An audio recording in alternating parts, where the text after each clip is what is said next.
Webinar Channel TV Virtual Studio Multipurpose.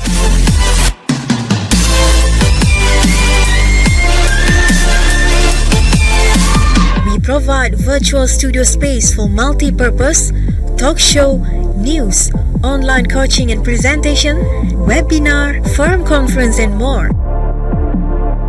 With a professional worker and up-to-date visual graphics set and design, call us for more information.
Pilihan raya datang lagi, 5 tahun satu kali. Mari kita pergi mengundi, lambang Dacin pilihan hati. Ini kali, warna biru sudah pasti. Pilih BN sekali lagi, warna biru tetap di hati.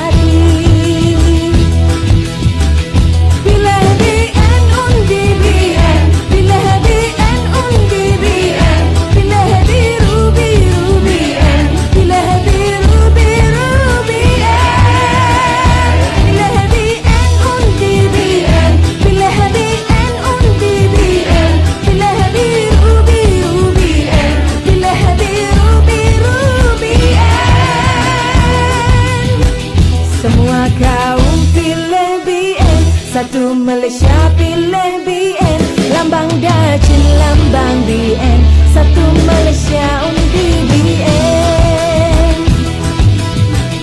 Pilih BN undi BN, pilih BN undi BN, pilih biru biru BN, pilih biru biru BN, pilih BN undi BN.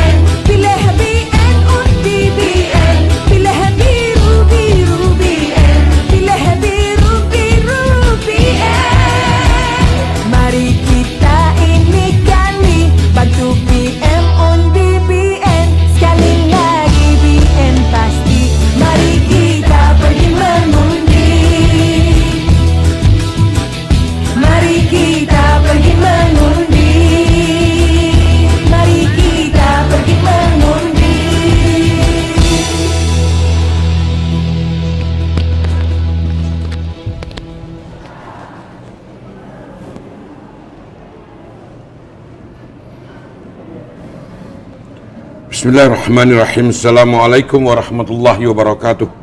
Syukur Alhamdulillah kerana kita diketemukan kembali dalam segmen Johor Memilih yang dipancarkan secara langsung oleh NR Channel TV sempena dengan pilihan raya umum negeri Johor yang akan berlangsung pada 12 Mac nanti. Sedangkan kita semua diberikan kesihatan yang baik dan Allah lindungi kita dari segala petaka dunia dan juga akhirat. Sempena dengan PRN Johor ini, kami bersiaran secara langsung dari Kompleks Tan Sri Muhammad Rahmat Pulai Johor, dan kempen pilihan raya negeri Johor hanya tinggal berbaki 3 hari sahaja lagi.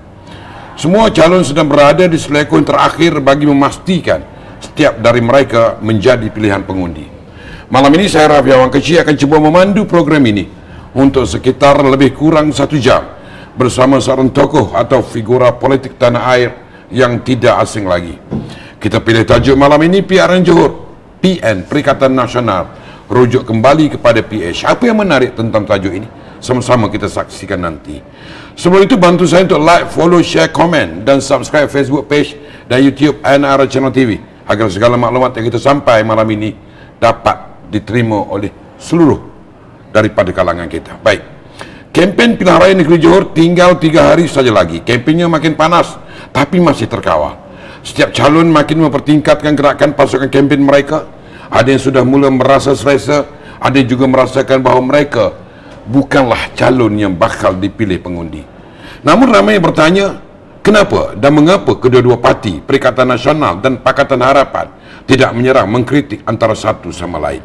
Dalam kempen yang berbaki ini, langsung tidak ada serangan terhadap kedua mereka. Tidak ada caci maki sebagaimana mereka caci dan hina Najib serta Zaid Hamidi. Kesemua parti yang bertanding hanya mensasarkan Barisan Nasional.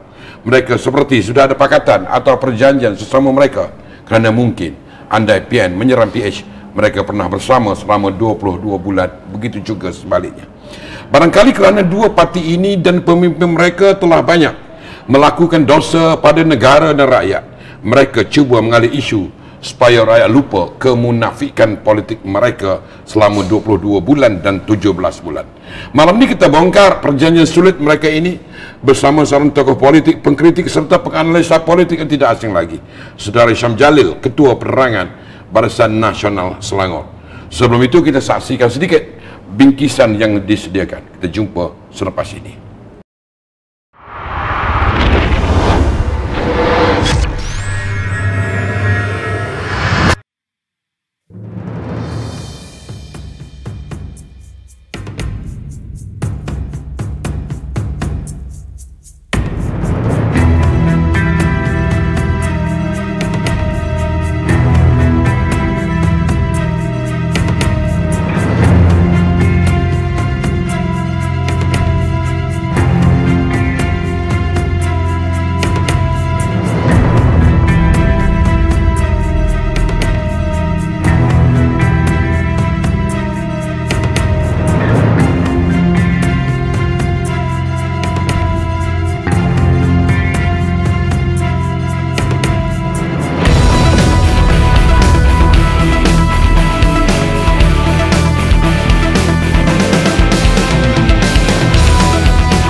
Assalamualaikum warahmatullahi wabarakatuh. Salam tu. Masih jemput saya lagi. Okay. Nampak muka penat ni. Saya dah 8 minggu tu maksudnya. Ini minggu ke-8, yes. Saya lagi lama daripada orang lain sebab mengalahkan calon ni. Tapi saya ada balik sekejap lah, tukar baju. Tukar baju. Sebab saya dijemput ceramah di Johor ni hari pertama saya 12 Januari. Dah sampai ke Johor. Dah sampai di sinilah pulai. So lepas tu saya ingat saya dah pergi ceramah, saya ingat berapa puluh kali dah. Ceramah, so saya ingat daripada 56 don tu saya dah pergi lebih separuh lah tu. Don, daripada banyak tempat lah saya pergi lah. Dalam selama ni agak-agak dia punya range, apa ni orang kata apa, tahap kemenangan ataupun pencapaian Barisan Nasional sebagai Ketua Penerangan Barisan Nasional. Bagaimana pandangan? Setakat ni sentimen makin baik tu, nampak. Terutamanya daripada yang bukan Melayu. Bila kita pergi ke bawah tu ada perkara-perkara yang kita tak sangka. Sebab dulu masa awal-awal kita kira dulu, hari pertama saya ada sini 12 Januari tu, sebelum tu kita kira, kita punya anggaran, kita pergi pilihan raya, kita besar kita ada peluang dapat antara 32 ke 42 kursi. Yang itu saya dah sebut 8 minggu lepas 32 ke 42 kursi. Masa kita buat kira-kira tu, yang kita konservatif, iaitu kita tak ambil kira pertambahan sokongan daripada kaum bukan Melayu, terutama kaum Cina. So kita tengok peningkatan undi Melayu dan peningkatan undi anak muda berasaskan kepada sokongan kita di Melaka dan PRK. Tapi kali ini kita tengok, saya sendiri pergi ke kawasan-kawasan bukan Melayu, kawasan Cina. Saya pergi di semalam di Muar, di Maharani, saya pergi di Lakin, di Teberau even. So saya tengok tadi saya makan tengah hari di Bandar Baru Huda. Saya spontan saya ada jumpa seorang uncle tu, dia kata undi BN. Saya tengok video tu. Dan bosku dia kata.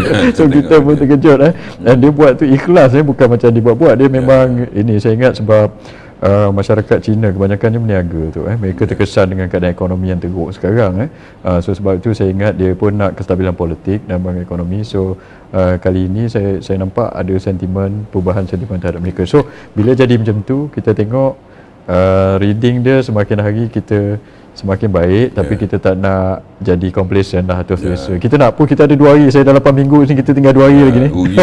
Esok dengan lusa final push, so kita akan berhabis lah usaha kita. Dia pemimpin UMNO ni satu pula Malaysia, bila dia rasa selesa dia tinggal kubu. Itulah pasal. Dia rasa dah menang. Maknanya daripada pandangan tu, pola pemikiran pengundi-pengundi terutama kaum Tionghoa, kaum Cina ni ada menunjukkan perubahan untuk kali ini. Ada. Dia perubahan tu bukan sekadar daripada sentimen tu daripada kita tengok daripada trend pun. Kalau tengok PRK, 7 PRK dan di Melaka bila kita kira balik masa PRU kita dapat 5% sokongan daripada kaum Cina. Tapi PRN itu kita dapat 35% actually daripada orang yang keluar. 35%. Dan daripada sebelah sana pula banyak undi protes. Orang yang tak nak undi PH, dia tak keluar mengundi sebab dia tak puas hati bila PH tipu manifesto.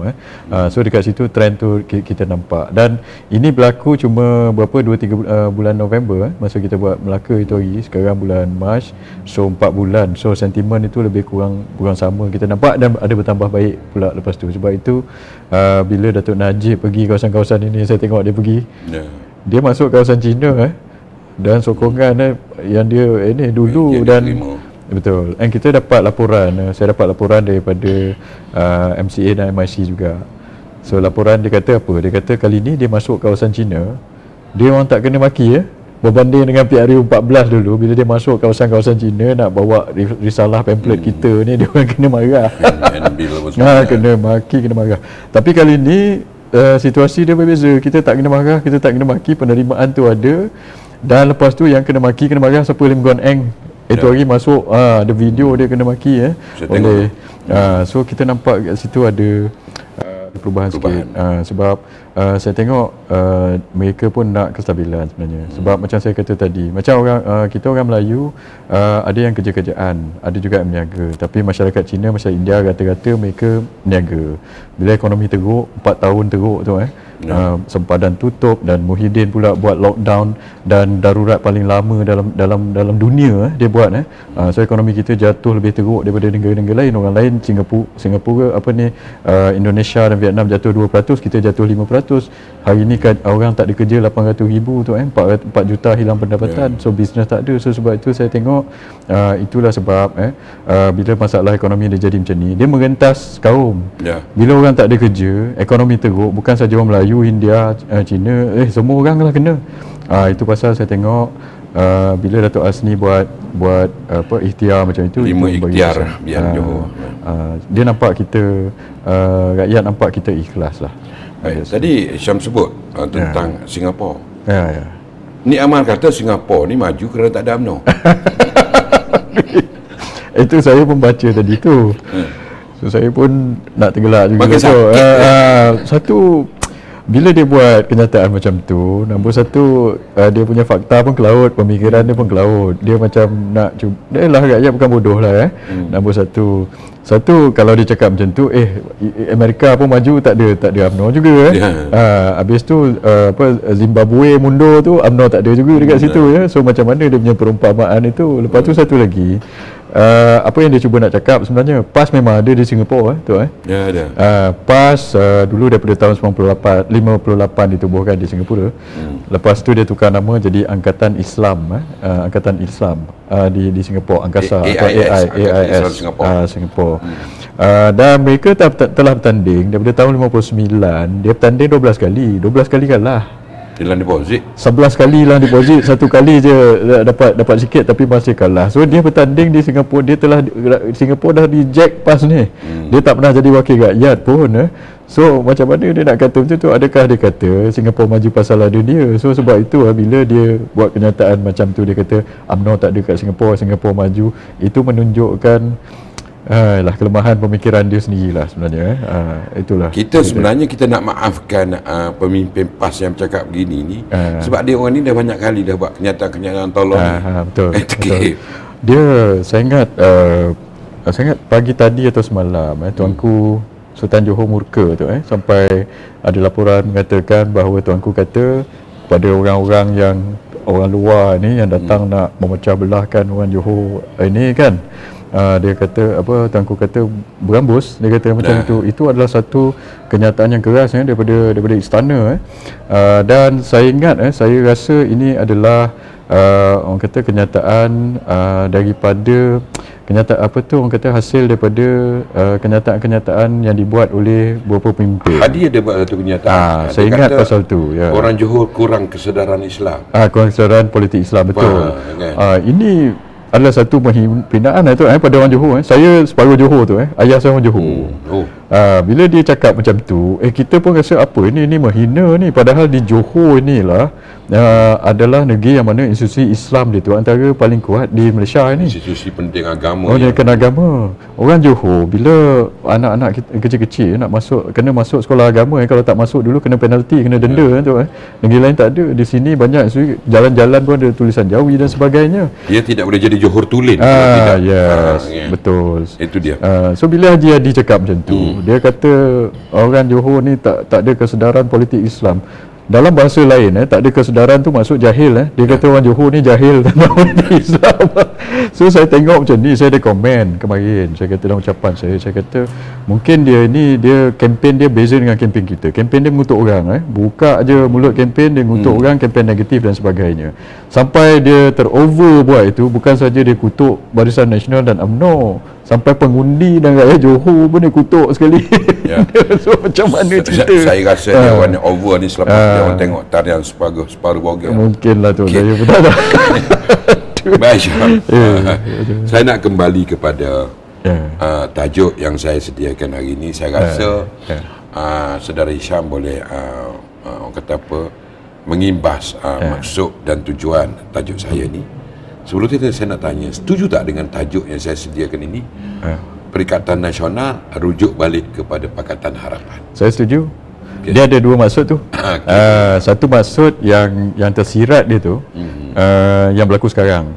Lepas tu yang tersurat dia nanti lepas pilihan raya apa yang berlaku. So apa yang maksud saya begini sekarang ni maksud dia rujuk pada PH sebab apa? Dia masuk pilihan raya ni yang kita tengok PN, sebenarnya kita bukan lawan banyak-banyak parti, kita lawan PH ni tu. PN ni Perikatan Nasional, PPBM, Pejuang Muda ni semua PH ni. Dia cuma PH pecah 5 tukar baju branding aja, tapi mereka ni semua pejuang. PPBM ini semua orang PH muda, semua tu PH dulu tu. So kita lawan dia balik, dia berkelahi sama dia pecah 5. So kita lawan PH yang pecah 5 ni. Dan lepas itu bila dia masuk macam pejuang, dia Melaka dia tak tanding. Sekarang dia masuk 42 kursi. Dan 42 kursi kawasan Melayu sebenarnya dia bertanding. Dia tahu, saya ingat Mahathir ni dia bukan bodoh, dia cerdik. Dia kira-kira, dia tahu dia tak boleh menang satu kursi pun, semua orang kira pun tak boleh. Tapi kenapa dia masuk juga? Sebab apa? Dia nak pecah undi kita. PPBM dah lah nak pecah putih undi kita. Sebab itu PPBM pergi Kota Tinggi, pergi kawasan Felda. Mahathir pun pergi, itu hari dia pergi kawasan Felda. Sebab dia nak pecah undi Melayu. Bila dia pecah undi Melayu, dia tak bagi kita menang. Bila dia tak bagi kita menang, sebenarnya siapa yang akan dapat kursi itu tu? PH lah akan dapat. So apa yang Perikatan Nasional dengan serpihan-serpihan PH ini buat, termasuklah pejuang dengan dan muda ini buat, dan warisan pun masuk, ialah mereka cuba nak pecah undi Melayu. Bila pecah undi Melayu, mereka tak nak kasih kita menang, tapi ini akan beri kelebihan atau kemenangan kepada Pakatan Harapan. So sebab itu apa yang dibuat oleh Perikatan Nasional ni sebenarnya adalah seolah-olah macam dia nak memenangkan Pakatan Harapan, sebab dia tahu dia pun tak pergi kejar undi Cina. Pejuang tak kejar undi Cina, dia pergi bertanding 42 kawasan tu, kawasan Melayu tu. 14 kawasan Cina dia tak pergi, dia tak bertanding satu pun. Dan PPBM dengan PAS ni, dia pergi kawasan mana? Dia pergi kawasan Felda, dia tak pergi kawasan-kawasan ini. Kawasan-kawasan bukan Melayu ni tak pergi. So memang itu dia nak pecah undi kita supaya PH boleh ambil kursi-kursi. So apa yang mereka buat ni menguntungkan PH, sebab mereka dulu sama-sama dalam PH. Mereka dulu sama PH. So bila dia tak nak bagi kita menang kali ni, mungkin ada serampang dua mata. Sebab kalau kita tak menang kali ini, maka mungkin dia akan tekan kita supaya gunting kursi bila untuk pergi PRU15 nanti dengan dia. Mungkin dia akan kata kita tak boleh menang tanpa dia dan sebagainya. Itu mungkin satu lagi, memang apa orang kata, memang dia nak memenangkan PH lah, sebab PH tu kawan dia dulu. So itulah. Yalah, tajuk ni kita sediakan malam ni. Tiba-tiba petang tadi, pemimpin PAS, ketua pemuda PAS ni, dia keluarkan kenyataan. Dia kata jangan ada kerjasama dengan PKR dan DAP. Dia macam terbau ada hubungan sulit antara Mahyudin dengan Anwar ni, sebab PAS ni di dalam Perikatan Nasional kan. Betul. PAS ni dia sensitif dengan PAN. So dia itulah dulu masa dia kutuk kita, bukan dia kutuk kita, apa orang kata, dia paksa kita nak kerjasama dengan PPBM ni. Dia apa orang kata, seolah-olah macam dia tak faham. Sekarang baru dia tahu bila katakan kalau kita paksa dia nak bekerjasama dengan PAN, Parti Amanah, dia nak ke tidak? Dia pun tak nak bekerjasama dengan Amanah. Dia letak syarat kalau nak kerjasama dengan Amanah kena tinggalkan DAP. Dia tahu Amanah takkan tinggalkan DAP. So syarat yang dia bagi itu sebenarnya bukanlah syarat yang realistik. Sebab Amanah bergantung kepada DAP. DAP ni yang tanggung Amanah ini, yang di belakang Parti Amanah ini. So sekarang dia buat macam itu pula, sebab dia tak mahu kalau katakan ada kerjasama dan sebagainya, mereka akan ditinggalkan balik. Tapi pada peringkat ini kita Barisan Nasional, kita pergi Solo aja tu. Nah, kita akan pergi Solo. Kalau PPBM nak masuk balik kepada PH, itu yang kedua saya cakap tadi tu. Yang kita nampak tu, bila kita baca-baca, kita nampak begini, di Melaka tu mereka telah kalah teruk. Lepas tu dia menang 2 kursi, PAS tak dapat kursi. So apa jadi sekarang ni, kalau di Johor ni kam 12 hari bulan kita kira undi, PPBM atau Perikatan Nasional cuma dapat 1-2 kursi aja, apa akan jadi? So dia kalah teruk macam di Melaka, ataupun worst case scenario dia tak dapat apa-apa kursi. So apa jadi kali ni? Adakah PAS ni nak nombor satu, adakah PAS masih lagi nak bersama dengan Perikatan Nasional? Lepas tu kalau dia nak rujuk balik dengan kita, adakah dia nak tuntut balik yang dulu kita bincang dengan dia, nak bagi dia berapa, 24 kursi? Adakah dia tuntut? Dan bila dia tuntut, adakah kita akan bagi masa dulu awak tak nak, tengah susah awak tak nak dengan kita, sekarang kita dah menang, awak dah kalah, awak nak minta 24 kursi. So macam mana kita nak pertimbang begitu? Nombor 2 adalah puak-puak yang dulu lompat parti, geng Azmin 11 orang tu. Geng Azmin 11 orang, dan Muhyiddin yang tinggal berapa orang tu, daripada original daripada PPBM tu 5 orang tu. So 11 orang yang lompat masuk Perikatan Nasional, keluar daripada PH ni, dia tahu kalau dia bertanding atas tiket PPBM kali ni dia akan kalah. Azmin Zuraida, saya tak rasa dia boleh menang. Xavier tanding atas tiket PPBM, dulu mereka ni menang sebab undi Cina, kali ni dia pergi balik tanding atas tiket PPBM, saya rasa dia kalah teruk. So bila Perikatan Nasional kalah di Melaka ni, apa akan jadi pada mereka lepas tu menuju kepada PRU15? Lagi dekat kita dengan PRU15, saya rasa yang 11 orang yang lompat parti PKR itu, termasuk juga yang original PPBM itu, mereka ada beberapa option. Nombor satu option dia adalah buat parti baru yang Parti Bangsa Malaysia tu. Lepas tu sebut biar jelas, Parti Bangsa Parti ke Parti Bangsa PBM tu. So dia buat itu, maka dia cuba nasib lah. Tapi mereka pun tahu parti baru ni harapan nak menang dia, kebarangkalian dia tak ada. Option kedua adalah mereka nak bersama dengan kita, nak masuk dengan kita Barisan Nasional, tapi pada kita dah kata kita tak terima pengkhianat. Kalau awak nak masuk balik boleh masuk, kita orang Islam, kita boleh terima, tapi tak boleh jadi calon. So option ketiga adalah apa? Pergi balik kepada Pakatan Harapan. So 11 orang tu termasuklah Azmin atau Zuraida, ada kemungkinan dia balik pergi menghadap Anwar Ibrahim.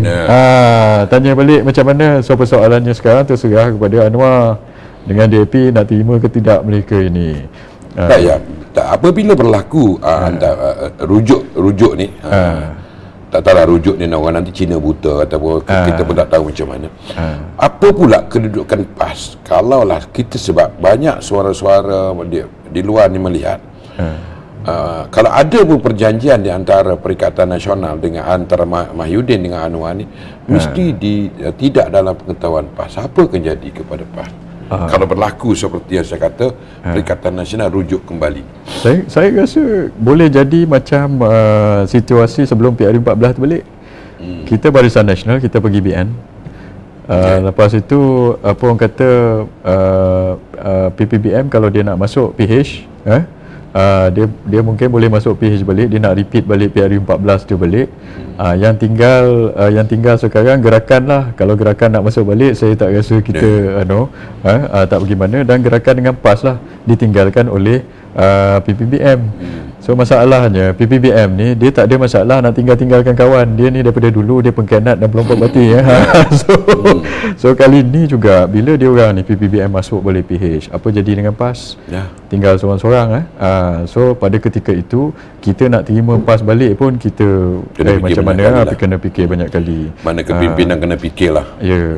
Dan bila dia buat dinamik macam itu, kita nampak benda ni sekarang, situasi ni mungkin ada kebarangkalian besar akan converge balik kepada situ. Sebab dia orang ni tak macam Azmin, Zuraida, Xavier, dia dah tak ada arah dah nak pergi mana ni. Last kali pergi kat situ, pergilah menghadap. Dia nak pergi menghadap kita tak boleh, nak stay pun dia akan mati mana ni kan, kalah dekat situ. Dia pergi menghadap Anwar Ibrahim, mungkin dia ada chance.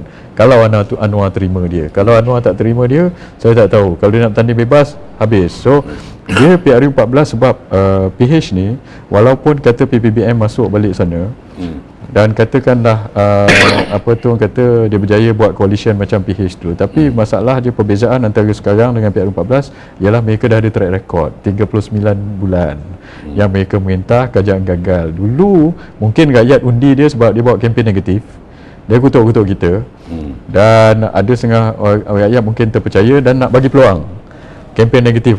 Benci UMNO dan Barisan Nasional. Kali ni dia bawa kempen negatif lagi, propaganda negatif, tapi rakyat dah tahu awak suruh saya benci dia ni, tapi kalau saya undi awak gagal lagi, macam mana kita punya nasib nanti. So itu yang menjadi kekangan mereka daripada segi sentimen, daripada segi apa yang dibawa kempen mereka kepada rakyat, daripada segi apa orang kata pengiraan taktikal pula. Nombor satu, dulu dia ada Mahathir. Anwar tak ada, Anwar dalam penjara. Kalau mereka rujuk balik dalam PH, adakah Mahathir nak masuk PH dengan Anwar dekat situ? Kalau Mahathir masuk PH balik tu, dia kena buang Anwar. So Mahathir kalau dia bincang dengan Kit Siang nak tendang Anwar keluar, mungkin Mahathir boleh masuk balik, tapi Anwar macam mana, PKR akan berpecah. Baik. Bila melihat daripada penerangan tu tadi, kita nampak contohnya sekarang ni UMNO Johor, BN Johor ni ada 5 ikhtiar. Mereka betul-betul buat pilihan raya ini adalah untuk nak menentukan kestabilan demi masa depan. Betul. Baik. Daripada pembangkang PHPN, Muda, Pejuang, Parti Bangsa apa semua ni, saya nampak mereka ini tidak ada satu arah yang tuju untuk arah yang tulus untuk bantu rakyat. Mereka cuma serang BN je. Kalahkan BN. Betul. Dia itu perbezaan yang amat ketara daripada hari pertama tu kita ada di sini. Kita dah bincang di atas sama macam di Melaka ataupun ada dari segi kempen komunikasi kita. Kempen komunikasi kita BNCom penerangan kita dengan Datuk Zahid, kita bincang dengan pengarah pilihan raya Datuk Mak Hasan dan semua. Kita bincang bahawa kempen kita kempen positif. Kita bagi tahu rakyat apa kita nak tawarkan, apa kita nak buat.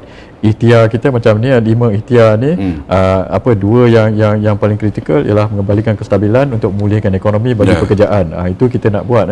So itu prioriti pertama kita. Yang kedua baru kita jawab tomahan ni. Kalau kita tak jawab tak boleh. Kalau kita tak jawab nanti orang percaya pula fitnah apa benda semua tu. Itu kita punya kempen. Tapi beza dengan Perikatan Nasional dengan PH, kalau Datuk pun perasan daripada Melaka di Johor pun dia bawa benda ini. Dia dia start kempen aja, dia terus pergi on kutuk dan maki dan mencerca, dia bawa kempen negatif. Kira kempen dia orang ni bagi salam tu je yang betul. Betul. Yang lain semua dia mula kempen memburuk-burukkan Barisan Nasional. Kita faham dia buat macam tu. Mungkin sebab mereka masih lagi hangover ke apa dengan benda yang dia buat masa PRU14 itu telah berjaya mereka rasa, so mereka nak repeat balik apa yang mereka buat masa PRU14. Tapi perbezaannya sekarang ni dia ada track record macam saya cakap tadi. So kempen-kempen negatif ini macam kita tengok di Melaka tak berjaya lagi tu. Sekarang ni dia orang cakap lah apa benda pun, bila time mengundi rakyat fikir dulu awak burukkan kawan ni, tapi awak adalah penipu manifesto dan pengkhianat mandat rakyat. So dulu awak suruh saya undi dia ni pasal kebencian. Kali ni awak suruh saya benci dia, tapi apakah alternatif? Takkan saya nak undi awak balik? Saya dah undi awak balik dulu, awak gagal sampai saya tak ada kerja. Itu yang rakyat fikir sekarang ni. Macam kita dah belajar daripada kalah dulu tu. Saya ingat Datuk pun dengan saya pun ada masa kita kalah 9-16 Mei tu, PRU14. Mengenang tu pahit. Kita mengenang tu pahit. Perlu dikenang. Bila kita kalah, pahit tu kita belajar banyak muhasabah tu. Saya berapa 2-3 bulan tak tengok TV kita kalah. So bila kita kalah PRU14, UMNO Barisan Nasional kita banyak belajar tu. Kita muhasabah, kita perbaiki dan betul. Dan memang betul kita terima masa PRU14 itu hari kita dah disekolahkan oleh rakyat. Rakyat hukum kita. Tapi siapa yang yang belum disekolahkan lagi ni, yang belum dihukum akibat kesalahan mereka, iaitu Pakatan Harapan dengan Perikatan Nasional. Mereka sekarang itu hari bila dibagi mandat, dia tipu manifesto. Dia orang ni penipu, bohong. Nombor dua, dia ini pelompat parti dan mengkhianati mandat rakyat dan menyebabkan kestabilan. Dah lah itu tipu manifesto. Lepas tu dia ganapkan ekonomi kita tu. Jual aset, tambah hutang 1 trilion dan orang hilang kerja, buat lockdown paling lama di dunia dan sebagainya. So benda-benda ini yang buat rakyat marah tu. So kali ni rakyat boleh mengundi setiap 5 tahun sekali tu. Mereka ni buat tak tentu arah dalam masa 4 tahun ini. So saya ingat kali ini di Melaka itu rakyat telah hukum mereka dan rakyat telah sekolahkan mereka. Kali ni saya rasa rakyat di Johor pula akan sekolahkan PH dengan PN ni supaya kalau berjanji jangan menipu dan jangan mengkhianati mandat rakyat dalam lompat-lompat parti menyebabkan kestabilan. Sebab tu sampai hari ni dia orang tidak bercerita, baik pejuang tidak bercerita tentang aspirasi dia. Perikatan Nasional pun tidak. Dia orang ada juga manifesto. Dia orang tak tahu apa nak cakap je bohong. Baik jap. Kita balik pada yang tadi ada sedikit lagi. Sebab tu bila kita tengok di mana-mana kempen ketika ini, sepatutnya mereka menyerang, bukan sekadar menyerang Barisan Nasional yang lawan. Patutnya mereka serang juga PH, pejuang muda. Tapi mereka betul. Tidak serang sama sendiri, dia serang BN. Macam ada sesuatu dia nak sembunyikan daripada rakyat. Betul tu. Saya tengok mungkin ada dua sebab kat situ. Nombor satu, dia tengok Barisan Nasional ni adalah ancaman terbesar. So bila satu parti tu ataupun seorang tu menjadi ancaman terbesar, orang tu yang diserang dulu. Macam bila kita pergi perang, kita tak serang askar biasa dulu. Kita cari, kita nak bunuh panglima dulu, panglima perang. Sebab itu Datuk Najib yang kena sekarang sebab dia ancaman paling besar oleh Muhyiddin dengan Mahathir. Mahathir dan Muhyiddin tengok dia ni ancaman paling besar, sebab itu dia yang kena serang Datuk Najib sekarang. So mereka ini serang Barisan Nasional mungkin pasal Barisan Nasional adalah ancaman terbesar. Sebab kedua adalah yang Datuk cakap tadi, dia tak mau serang PH sebab mungkin itu adalah jalan keluar dia daripada kalau dia kalah nanti. So tapi bila dia keluar, dia nak bersama balik dengan PH. PPBM pernah bersama dengan DAP dulu. PAS pun pernah bersama dengan DAP. Kita je tak pernah bersama dengan DAP. So apa akan jadi kali ni bila PRU 15 PPBM ni rasa mereka tak boleh nak pergi dah dengan Perikatan Nasional. So ada kemungkinan juga mereka join PH. Sebab tu mungkin mereka pun tak kutuk PH sekarang ni. Mereka cuba nanti kemudian mungkin dia nak buka jalan nak bekerjasama kembali. Ini tak mustahil tu. Tak mustahil. Tak mustahil kita akan jadi rematch PRU 14 balik masa PRU 15 ni. Kita kena bagi tahu Syam kepada rakyat Johor yang akan mengundi 12 Mac ni.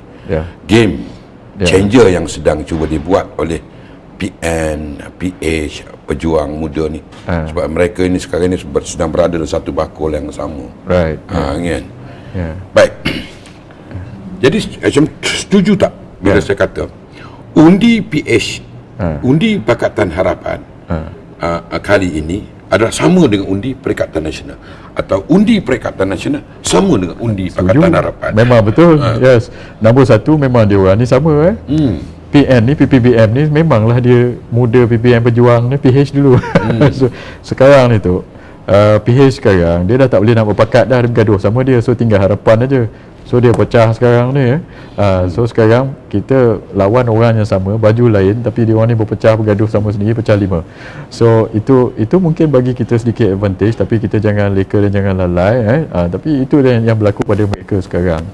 So itu nombor satu. Kalau dia orang kali ni kalau kita kalahkan mereka, rakyat kalahkan mereka di PRN Johor ini, tapi dinamiknya mungkin sebelum PRU nanti kita tengok macam mana. Bila dia kalah 2 kali, mungkin dia nak bersalam semula dengan DAP, kita tak tahu.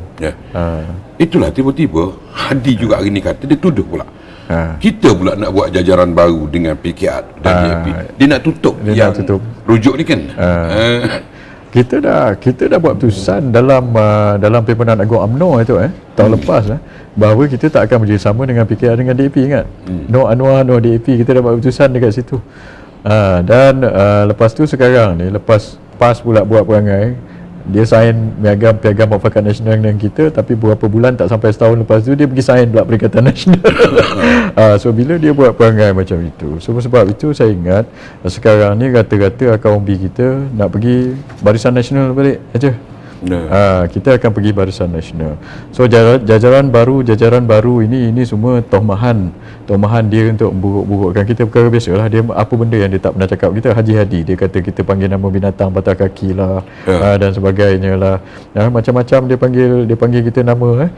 So tapi itu teman-teman dia itu memang cara dia lah, dia melabel kita dan sebagainya. Tapi benda-benda itu saya ingat kita jalan terus sajalah tu. Saya ingat nanti dia yang akan terpaksa membuat jajaran baru selepas mereka menerima keputusan lah lepas PRN Johor ni. Saya nampak macam tu. Dan kita tengok PAS di Johor ni, itu hari dia menang, dia sama dia pun tengah bergaduh. Saya dah pergi banyak DUN tu, dan saya tengok ada gap, disconnect antara apa yang kepimpinan PAS nak dengan akaun umbi PAS nak. Banyak akaun umbi PAS tak selesa untuk pakai baju Perikatan Nasional, tinggalkan baju hijau, baju bulan dia tu kan, dan pergi dengan pakai baju Perikatan Nasional ini. So tapi kepimpinan PAS ini dia lain, akaun umbi dia nak lain, dia pergi ke lain. Sebab itu hari even di Johor ni, satu DUN yang PAS menang itu di Bukit Pasir. Dia menang satu DUN aja, dan itu pun menang teknikal. So adun yang menang, orang lain semua calon PAS semua kalah, dia seorang je menang. YB Najib Lip tu, Najib Lip lompat dah. Dia bukan lompat tu, dia tidak dicalonkan semula. Dia tidak dicalonkan semula. Lepas itu dia bertanding bebas. Dia tak mau pergi tempat yang Haji Hadi nak hantar tu, Kementerian Surat hantar. Dia kata dia dah buat kerja di Bukit Pasir. So dia bertanding bebas sebab tak setuju dengan kepimpinan PAS dekat situ.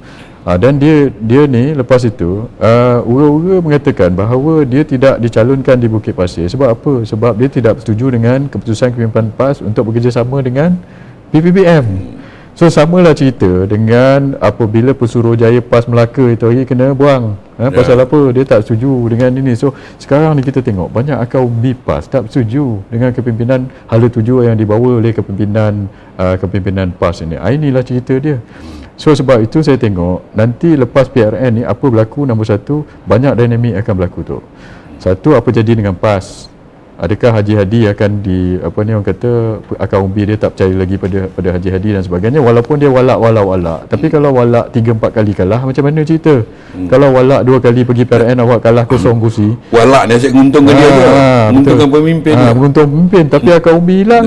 Macam mana? So saya ingat akar umi tu tak bawa 10 Milo. Betul. So kalau walak tetapi asyik kalah, saya ingat mereka pun rasa ini juga sesuatu akan berlaku juga nombor satu. Dan yang kedua, hubungan PAS dengan PPBM dan hubungan PAS dengan kita, adakah mereka akan kembali, dan juga 11 orang ni yang Azmin punya geng ni apa akan berlaku. So banyak dinamik. Kita solid tu. Saya ingat kali ini, of course, kita tadi macam saya kata kita target 32 ke 42. Tapi sebenarnya kita target menang je. Kalau dapat menang lebih itu, alhamdulillah bonus. Sasaran Barisan Nasional 29. 29 tu menang lah. 29 tu kira bonus. Dapat lebih 30, 32. Saya ingat atas dari 32 tu, alhamdulillah kita boleh ni. So kita apa-apa pun kita teruskan kerja, tapi yang menjadi masalah ini adalah mereka ini yang masih tak ada hala tuju ini dalam PH dengan Perikatan Nasional ini. Sebab itu kempen mereka pun hamba, so dia tak ada modal lain, dia asyik nak mencaci kita je. Itulah saya nak tanya Saudara Hisham. Strategi kempen dia ni bunuh karakter, terutama Datuk Seri Najib. Kan timbul berbagai-bagai, termasuk yang dalam parlimen. Datuk Seri Zahid, adakah ini boleh menguntungkan mereka ataupun backfire kepada? Itulah saya tengok tu daripada pemerhatian kita, lagi dia orang ni attack Datuk Najib, lagi tinggi dia punya rating. So Datuk Najib, saya tengok 7 kali PRK, 7 kali PH dengan Perikatan Nasional. Dulu sebelum PN pun dia attack Datuk Najib 7 kali, kita menang. Di Melaka, PRM Melaka, fokus attack dia adalah pada Najib. Kita menang besar di Melaka. So kali ni di Johor macam mana itu? So kita harap samalah.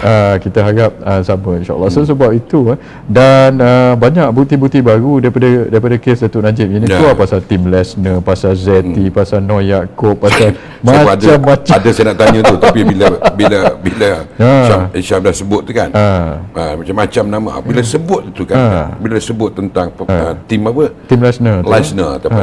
Salah kita sebut jadi tim listener. Macam nama keluar. Nama Nazlan keluar. Ya, itu hari ada satu poster saya nampak begitu. Macam mana ceritanya ni? Lepas tu Nik Faisal terima duit.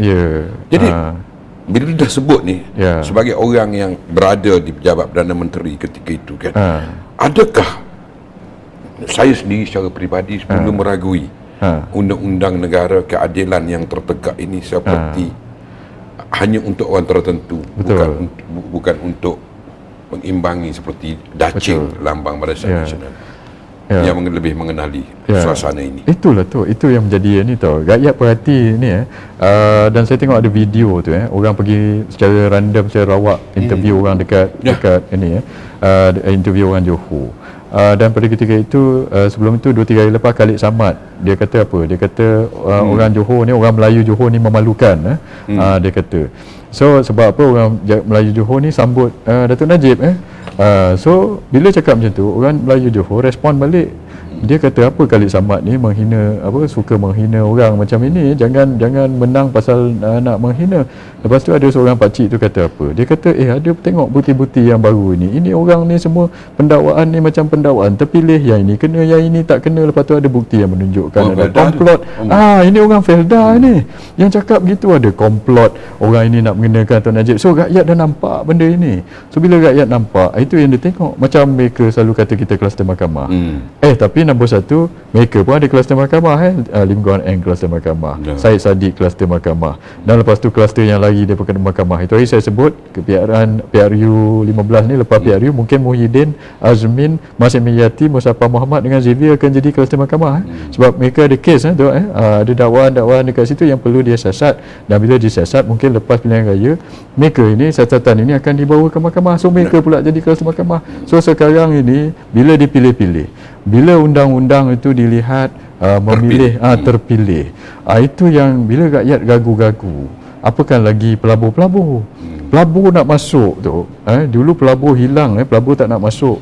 Sebab apa? Dia tengok huru hara ni asyik lompat-lompat parti tukar kerajaan, dasar bertukar. Bila dasar bertukar, insentif kerajaan bertukar. Bila dia masuk kata nak letak 50 juta. Sekali insentif yang dibagi oleh kerajaan lama itu dah tak ada dah. Rugi dia siapa nak tanggung duit pelaburan dia tu. Sebab itu banyak pelaburan tak nak masuk di negeri Johor dan sebagainya lepas kita tukar kerajaan itu hari. Dan nombor 2 pertimbangan dia adalah segi undang-undang. Katakan dia letak kontrak dia dekat sini 50 juta. Lepas itu undang-undang kita pula sekejap ini tidak dipercayai dan sebagainya. Kalau ada dispute dari segi kontrak dan dari segi perniagaan, adakah kalau dia tak yakin dengan sistem perundangan dan pengawasan undang-undang kita, dia pun tak nak berlabur dekat sini. Sebab itu benda ini perlu diselesaikan secepat mungkin. Satu, kestabilan politik itu supaya kita boleh buat kod dasar untuk kembalikan pelabur. Nombor 2, keyakinan rakyat dan pelabur terhadap institusi kehakiman kita. Kalau ada pendakwaan terpilih macam ini, pelabur tak yakin, rakyat pun tak yakin. Selagi itulah kita tidak boleh memulihkan keadaan tu. Macam mana nak pulihkan keadaan ini? Itu yang kita kena dapatkan mandat rakyat. Hari ini 800,000 orang tak ada kerja tu. Macam mana nak kembalikan pekerjaan, pulihkan ekonomi, kena tarik pelabur, buat dasar tertentu. Hari ini kita tak boleh nak buat dasar. Sebab apa tak boleh nak buat dasar tu? Menteri-menteri yang jaga ekonomi ni, tengok lantikan siapa? Muhyiddin, lantikan lama. Mereka dulu yang telah menjahanamkan ekonomi. Muhyiddin ini, Azmin masih ada dalam kabinet, Zuraida masih ada dalam kabinet, Zafrul lantikan Muhyiddin ada dalam kabinet. Itu hari Muhyiddin dia komplain pasal harga ayam pasal dia komplain, dia kata sistem ni harga ayam ni tak betul lah, harga tinggi pasal. Saya cakap pada dia, saya kata awak pengerusi Majlis Pemulihan Negara, apa pula awak pergi komplain pasal harga ayam? Awak pengerusi MPN, awak buatlah kerja. Saya kata apa nak komplain lagi? Dan menteri-menteri yang jaga ekonomi, Azmin, Zafrul, ini lantikan dia.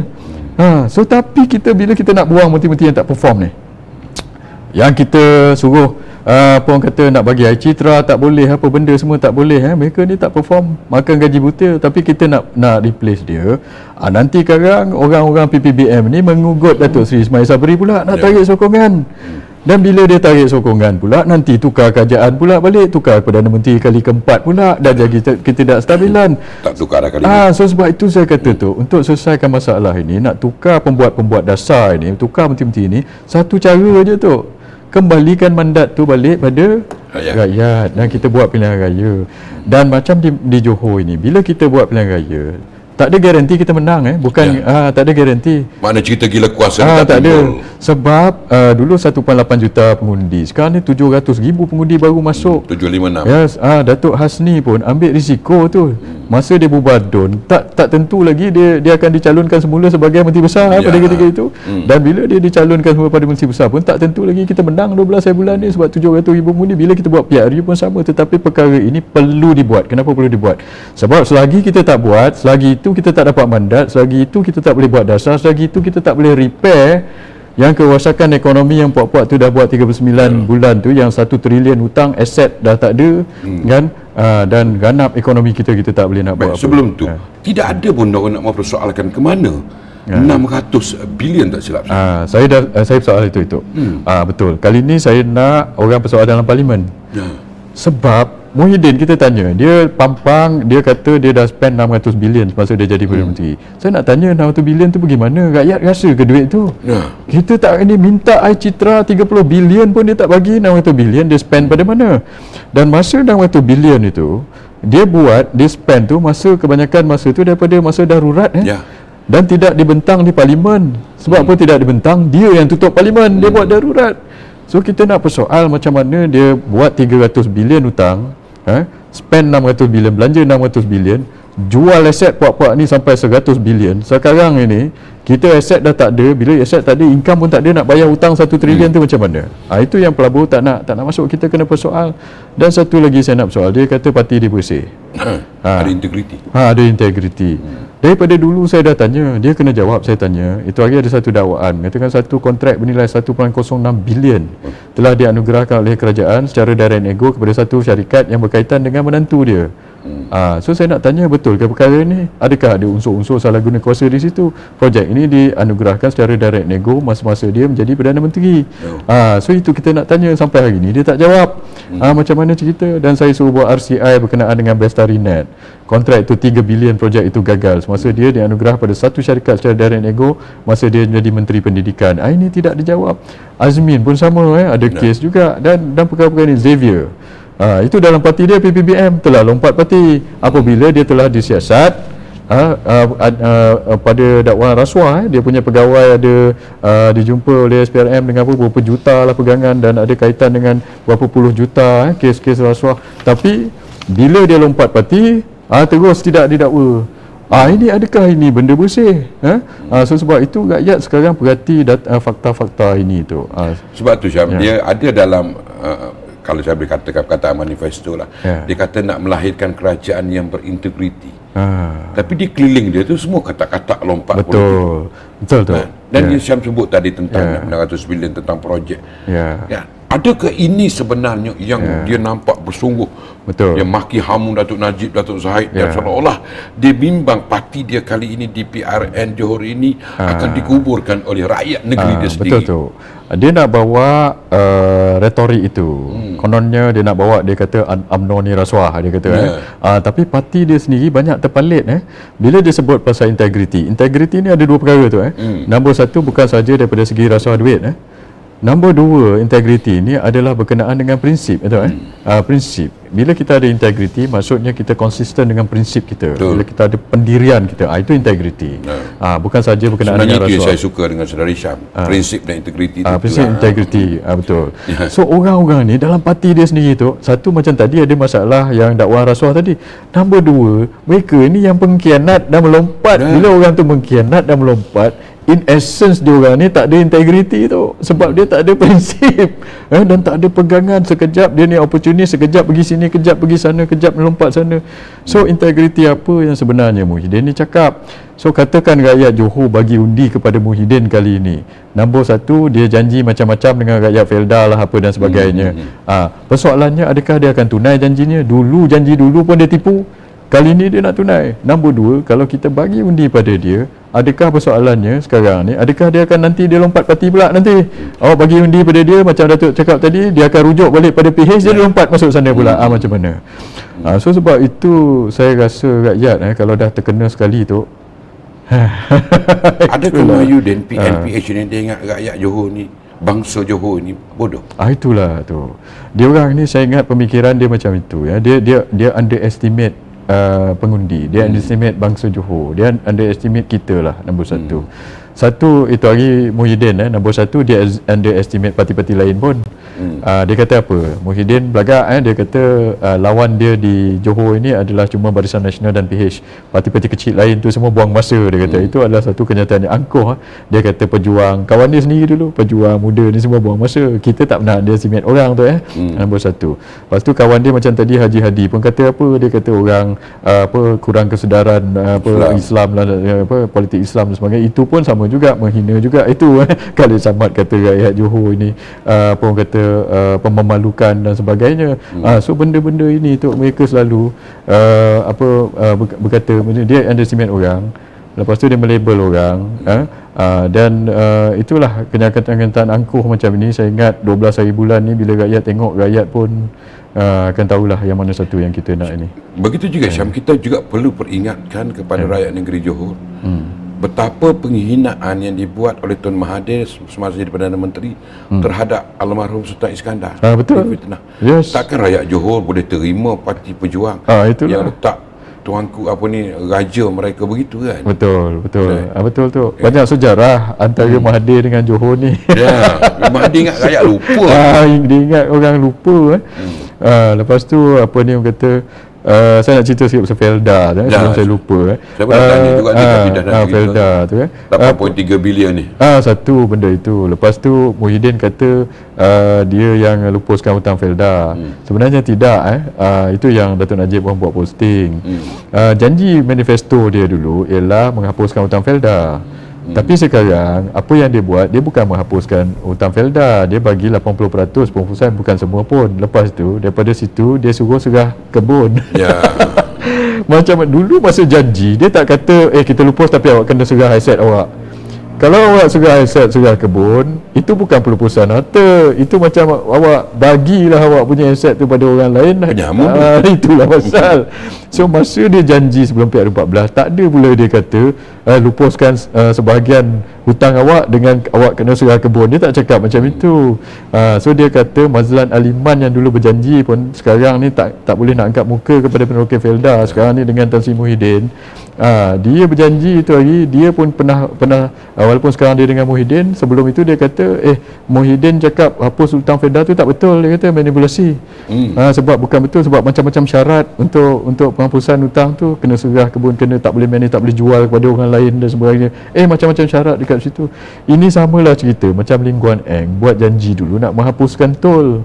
Dia kata nak hapus tol. Lepas tu tiba-tiba lepas PR14 dia cuma hapuskan tol daripada pukul 11 malam sampai pukul 5 pagi. Siapa yang keluar pukul 11 malam?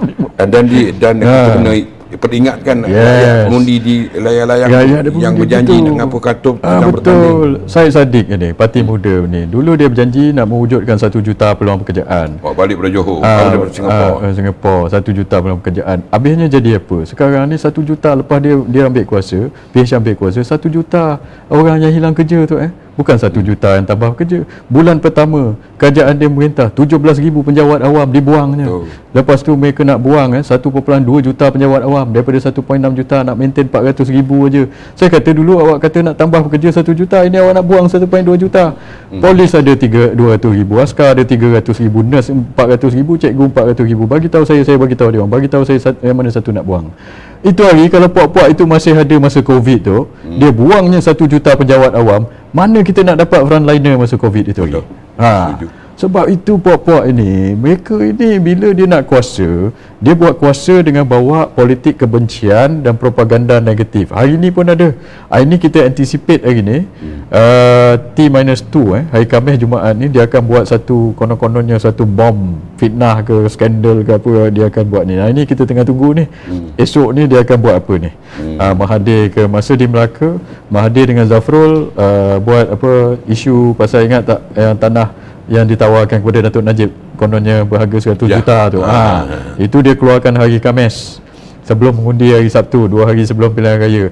Esok ni hari Khamis, 2 hari sebelum pilihan raya PRN Johor. So kita nak tunggu apa benda lagi dakwah dan fitnah dan propaganda yang akan dibuat. Tapi kita akan jawablah. Cuma satu mereka ni silap. Dia ingat dia buat yang ni, rakyat akan terpengaruh lagi. Dia tak ada tawaran apa, dia cuma nak bawa isu, nak attack kita negatif saja. Tapi kita lawan lah. Tapi saya yakin rakyat Johor sedang menghitung hari untuk nak menghukum mereka. Baik, saya nak pergi ke undi 18 ni. Dan undi 18 dan 21 ni serta first time voters ni. Boleh saudara Hisham jangka aliran undi ataupun pemikiran mereka? Okey, dia ada dua tu daripada segi trend trend nombor dia dengan daripada segi sentimen satu dari segi trend nombor. Apa yang kita nampak PRK 7 PRK sebelum ini dan PRN Melaka undi orang muda ni saluran 4 dan 5 atau saluran 2 saluran terakhir ni berpihak pada kita tu itu hari saya ada pergi BN retreat lepas PRN Melaka masa tu kawan saya ini ketua muda Datuk Asraf Ajdi dia bentang so dalam pembentangan dia tunjuk statistik, ini data dari SPR yang menunjukkan 70% daripada saluran muda saluran yang terakhir, 2 saluran terakhir ni berpihak kepada kita di Melaka. Yes, ini adalah statistik, ini data dia daripada SPR. So maksudnya orang muda di Melaka sokong kita. Dan PRK sebelum ni saya pernah sebut di Semenyih contohnya. Di Semenyih masa PR14 masa itu kita kalah 10,000 di Semenyih. Lepas itu di PRK Semenyih kita menang 5,000, kita terbalikkan 15,000. Kenapa? Sebelum itu saluran muda di Semenyih semua kita kalah. Tapi di PRK Semenyih kita menang semua kecuali satu. So terbalik tu. So sebab itu daripada segi nombor kita nampak orang-orang muda kali ini nampak gaya daripada segi nombor menyokong kita. Daripada sentimen lepas itu bila kita tengok nombor tu begitu, kita kena tanya kenapa jadi macam ini Dan apa yang kita find out, apa yang kita dapat tahu daripada research kita ialah ini kerana nombor satu orang muda tak suka penipu manifesto. Dia tak suka. Dulu dia bagi peluang kepada PH. Sebab satu pasal dia orang ni bawa kempen negatif suruh benci UMNO. Nombor dua, dia janji PTPTN, janji hapus tol, janji minyak turun, janji ini, janji macam-macam. Semua percuma lah. Yes. Lepas itu tiba-tiba tipu. Bila tipu terus saja rakyat dan terutama orang muda hukum PH ini. Dan bukan saja PH, PPBM itu asal dia, PPBM yang Perikatan Nasional ni yang tulis manifesto tu. So mereka pun kena sekali. Dan nombor dua tu, kenapa juga perkara ini berlaku, sokongan muda balik pada Barisan Nasional sekarang, ialah kerana orang muda tak suka pelompat parti. Yang itu hari yang cadangkan akta lompat parti itu adalah NGO daripada orang muda. Dia yang cadangkan, dia kata tak boleh, dia tak suka sebab rakyat mandat, bagi mandat kan, kenapa pula awak menyebabkan ketidakstabilan dan sebagainya begini. So orang muda tak suka penipu, rosak demokrasi. Orang muda tak suka penipu dengan orang muda tak suka pengkhianat. Cina pun tak suka kena tipu. Cina pun tak suka kena tipu. Sebab itu Muhyiddin dia sekarang ni dia pergi kawasan-kawasan Cina, kononnya nak menarik undi Cina. Dia ada dua masalah sekarang ni Muhyiddin. Apa yang saya dengar lah daripada camp mereka. Nombor satu, dia jangka dia susah nak dapat undi Cina. Memanglah. Sebab apa dia susah nak dapat undi Cina? Sebab itu hari awak yang khianat pengundi Cina. Sebab itu Muhyiddin tak berani nak bertanding di Gambir sekarang. Sebab lari sebab dulu PRU14 dia dapat 10,300 undi di Gambir. Tapi daripada 10,300 itu 7,000 undi adalah undi bukan Melayu daripada Cina dan India. 70% daripada undi. Kali ni kalau dia pergi di Gambir, takkanlah dia orang ini takkan undi dia balik sebab dia dah khianat. Itu yang dia takut untuk bertanding di Gambir. So keseluruhan Perikatan Nasional ini akan menghadapi masalah yang sama di 8 kursi yang PPBM bertanding itu. Susah untuk dia dapat balik kursi-kursi itu sebab dia menang dulu pasal undi Cina. Nombor dua masalah dia ialah Perikatan Nasional ni dia bawa PAS. Daripada dulu ikut sejarah, kalau ada pakatan yang bawa PAS ni, orang-orang bukan Melayu, apa jadi pada undi bukan Melayu tu? Jatuh. Sebab itu PAS ni dia boleh menang di mana? Di Kelantan, Terengganu dan Kedah. Kenapa? Sebab Kelantan, Terengganu dan Kedah, peratusan pengundi Cina dia adalah rendah. Terlalu rendah. So di Kelantan dan Terengganu pengundi Cina adalah 2-3% saja. So dia boleh menang lah dekat situ. Di negeri-negeri lain nampak aja PAS, orang Cina takkan bagi undi. So sekarang dah lah PAS ada dalam itu, pengkhianat pengundi pun ada dalam itu. So orang-orang bukan Melayu, Cina dan India terutamanya takkan bagi pada Perikatan Nasional. Baik, yang Mahyudin ni marah sangat. Mahyudin terutamanya Mahathir ni kita dah tahu dia Mahyudin marah sangat kepada Datuk Najib ni. Kenapa? Itulah saya pun kenapa pelik dia macam dendam betul.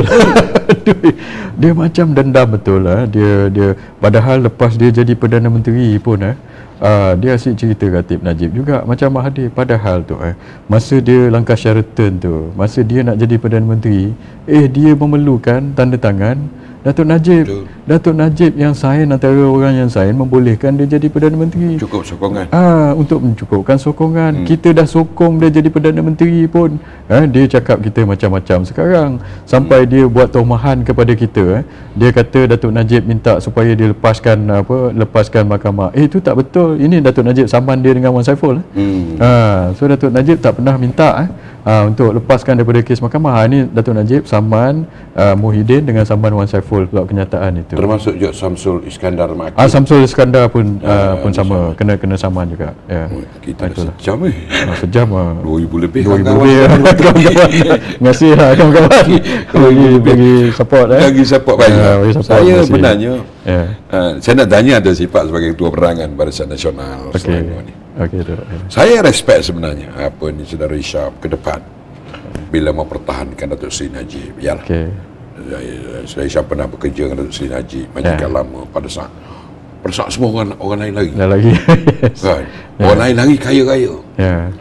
Amhari kaya-kaya. Saya kalau saya nak sebut nama ni sebut je. Semua ni gaya lagu. Ya. Kan hilang ke mana Farid Ridwannya hilang. Ya. Semua hilang. Ya. Saudara Syam, Igih, Kental pertahankan Datuk Syed. Ini saya tabik. Terima kasih tu. Cuba saya nak tanya sebagai Ketua Penerangan pihak Selangor. Ya. Kenapa lah bila melibatkan serangan terhadap Perdana Menteri Datuk Seri Ismail Sabri ni nampak macam serangan pada Perdana Menteri? Siapa yang serang dia tu? Kalau adalah serangan-serangan tertentu kan. Oh, nak pertahan dia. Nak pertahankan dia nampak kok. Okey. Ada dua part tu satu. Satu pasal Datuk Najib, satu pasal Datuk Mai Sabri. Datuk Mai Sabri. Okey, pasal Datuk Najib ni macam ni tu. Dia ni sahabat saya. Saya dah kerja dengan dia sejak daripada 2000. Saya kenal dia 2008 sebenarnya. Masa tu saya di EPU. Okey. Sudah berapa tahun tu saya kenal dia, 2008 dah 14 tahun saya kenal dia. Saya report direct dengan dia 2013. Dan saya lepas kita kalah, walaupun saya tak kerja lagi dengan dia, tapi saya anggap dia macam sahabat saya lah. Macam itu. Sebab saya dah kenal dia punya hati budi ni. Dulu saya pergi umrah pun dengan mak dia dan sebagainya. Saya dah kenal dengan arwah Tuan Raha. Dia minta saya bawa Tuan Raha. Saya kenal dah family dia, saya kenal dia macam mana. Dan saya punya prinsip tu, saya ni jenis manusia yang satu, kita tak tinggal kawan bila kawan kita susah. Betul. Itu saya daripada kecil saya macam tu. Kita tak bijak kawan bila kawan kita jatuh. Bila kawan kita jatuh, nombor satu kita cuba tolong, dan kita tak tinggal dia bila susah. Bila dia senang tak apa. Bila dia senang, dia nak kalau dia nak bersama dengan kita terpulang kepada dia, alhamdulillah. Tapi bila orang susah ni kita tak tinggal. Sebab itu masa first day kita kalah Pilihan Raya, saya dah Datuk Najib panggil saya pergi jumpa dia di rumah 10 Mei tahun tu 2018. So saya kata begini, saya kata tak apa, saya tahu lepas ni be very difficult, saya kata. Itu yang lepas tu polis masuk lah, pecah rumah dia dan sebagainya, tapi saya kata saya takkan tinggalkan dia, saya akan at least sehingga kes dia selesai, saya kata kan. Saya akan bersama-sama, sebab kita ni apa jenis orang kita, kalau masa kita senang kita bersama, tapi masa susah kita lari. Saya tak boleh, saya tak rasa saya boleh macam orang putih kata live with myself, hidup dengan ni. Kita tak boleh tidur lena bila kita tinggalkan orang tu dalam susah. Boleh rasa boleh so I cannot. Macam mana we want to live with ourselves bila kita ada kawan, bila kawan kita tu time susah, time dia paling ini sekali dalam hidup dia, kita tinggal dia macam itu. Saya bukan jenis orang macam tu. Saya kalau ada orang susah, time tu yang saya akan saya bantulah apa yang ni. Sama juga kalau kita ada family, kalau kita ada keluarga kita, takkan orang bantai keluarga kita kan. Kita pun tumpang sekaki bantai sama. So bila kita ada orang tomah keluarga kita macam-macam, tomah mak kita ke adik kita, patut kita yang awal-awal pertahan. Macam Tuan Najib ni, saya dah anggap dia macam saya punya part of saya pun macam anggap dia macam saya punya sahabat dan macam saya punya family juga. Saya nak sambung.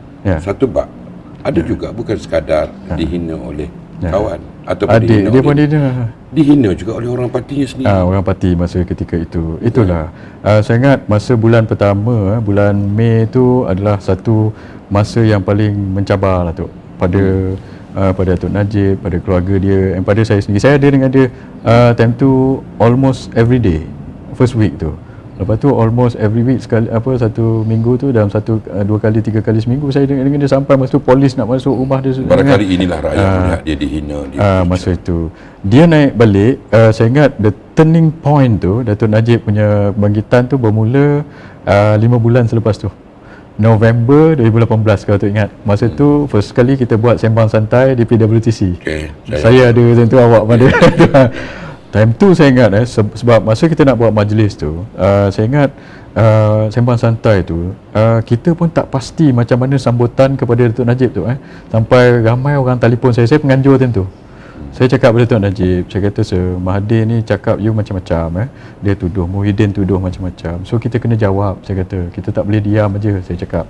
So macam mana the best untuk jawab? Saya suggest buat live. Mula-mula dia punya rancangan dia, Datuk Najib kata okeylah kita buat kat Riverside. Siapa yang ada lah, awak Datuk pun ada tentu buat Riverside. Nak panggil berapa orang, dia kata tengoklah 100 orang ke 200 orang, ikutlah kapasiti. Sekali kita buka nama dalam Facebook Mula-mula kita tak pasti berapa orang nak datang tu. And then lepas tu saya dapat telefon dia tu, cerita sikit masa tu ramai orang daripada daripada close circle Datuk Najib pun telefon saya yang dia tak setuju majlis tu sebab dia takut nanti ada orang hina lah, ada orang hacker lah, atau ada orang sabotage majlis tu. Ingat tak sebelum tu yang kita buat Nothing to Hide tu kan, ada ni, dan Datuk Najib pernah ditahan di airport sebulan sebelum tu, 2 bulan sebelum tu, untuk sebab bila dia nak pergi cuti di Langkawi, ingat. So masa tu ada ketidaktentuan, masa tu orang orang punya sentimen kepada dia masih negatif lah masa tu. So tapi bila kita buat Sembang Santai tu pertama kali 18 November, saya ingat time tu dia punya view 1 juta tu. Lepas tu yang datang, dia pun terkejut tu.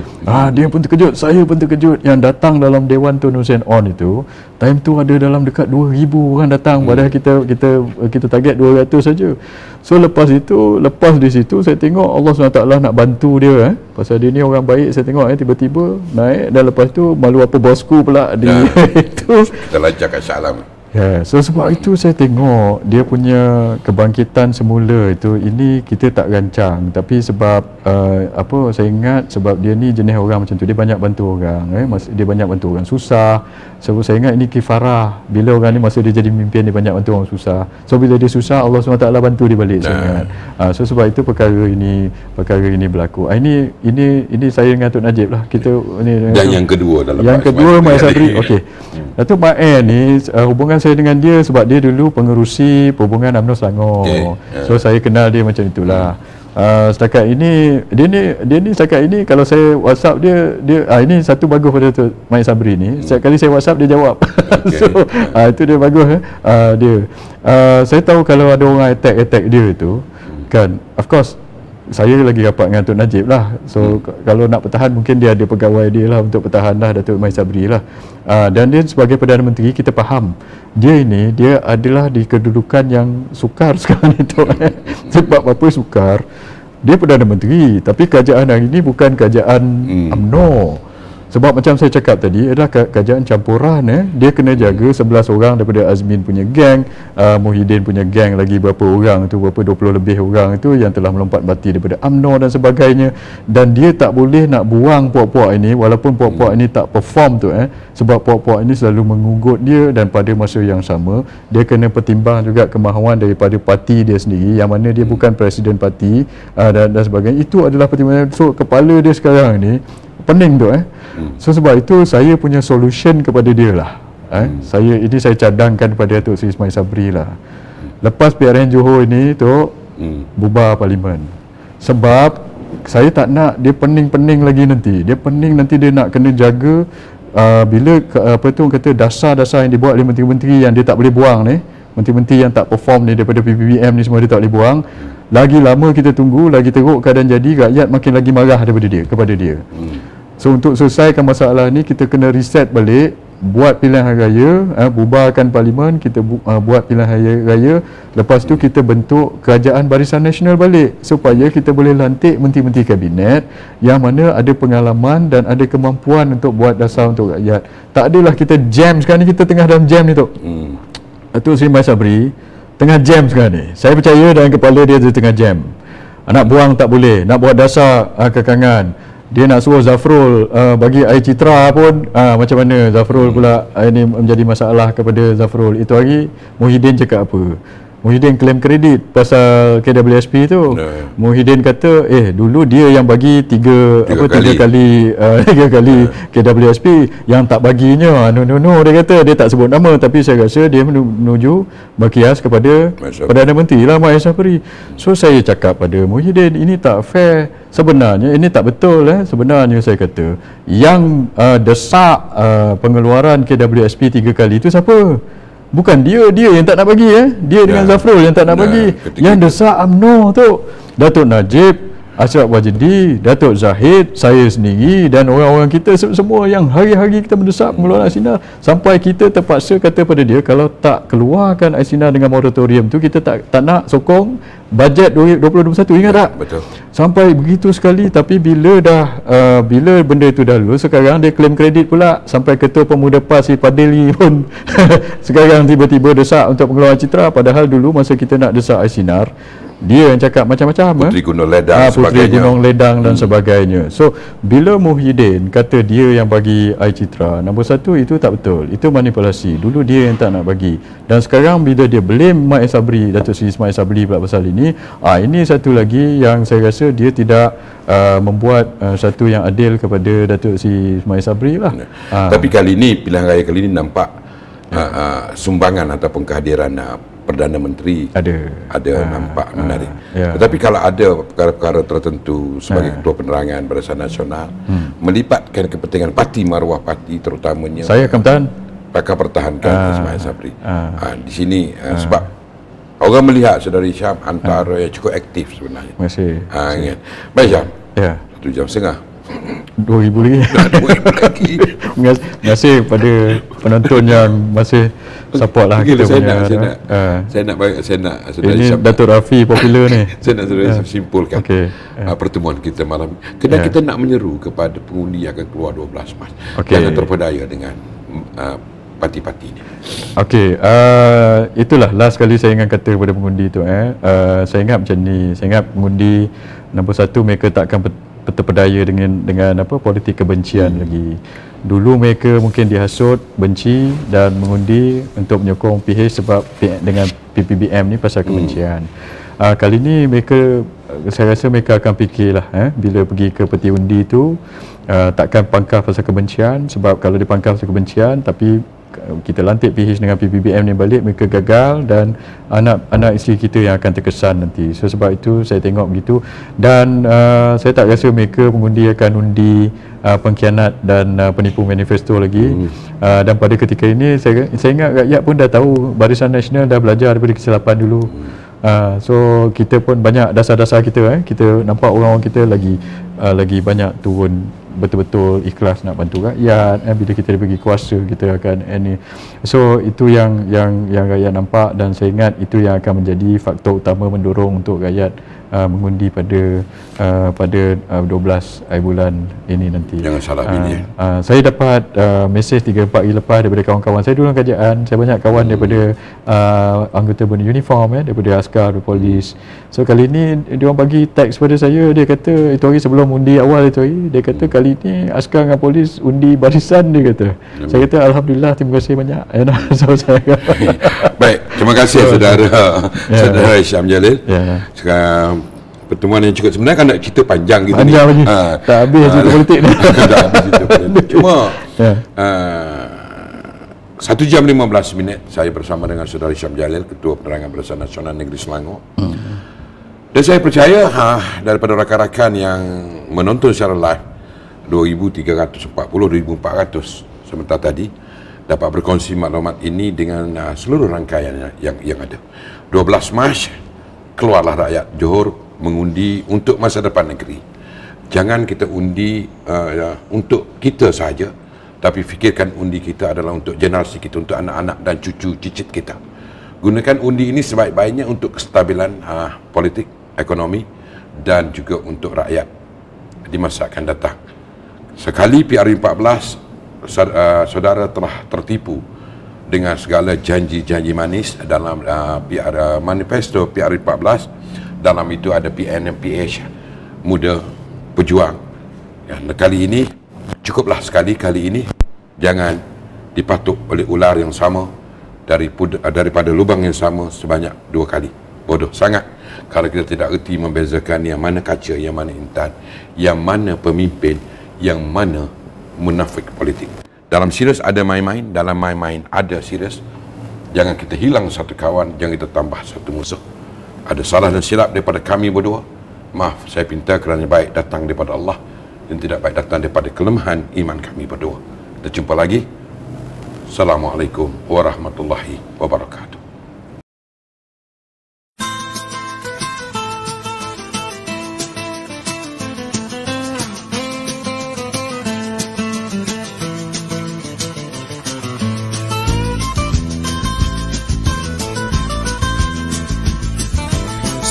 Janji 100 hari, 22 bulan, yang dibuatnya yang bukan-bukan. ribu harta kita, tu kebantu rakyat jelata yang sampai hanya 30.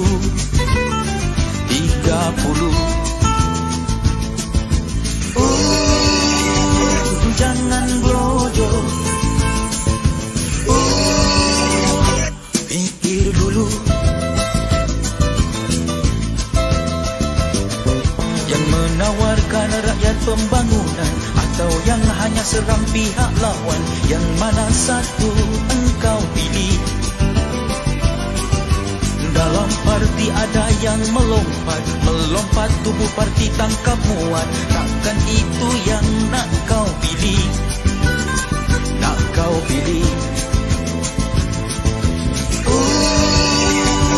Jangan bodoh, pikir dulu.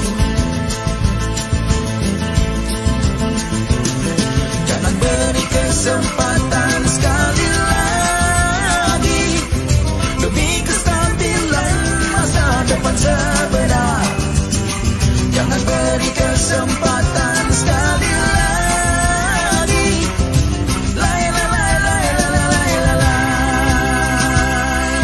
Tanyalah orang Melaka siapa yang mereka sindir, kerana mereka dah tahu mana yang terbaik. Tanyalah orang Melaka siapa yang mereka sindir, kerana mereka dah tahu mana yang terbaik. Jangan bodoh, pikir dulu.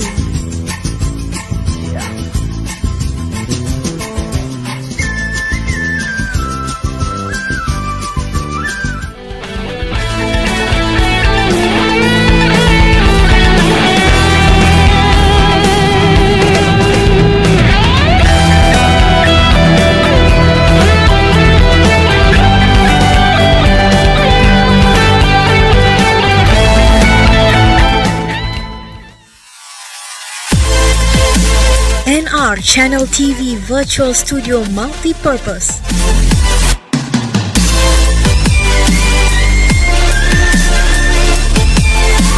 We provide virtual studio space for multi-purpose, talk show, news, online coaching and presentation, webinar, forum conference and more. With a professional worker and up-to-date visual graphics set and design, call us for more information.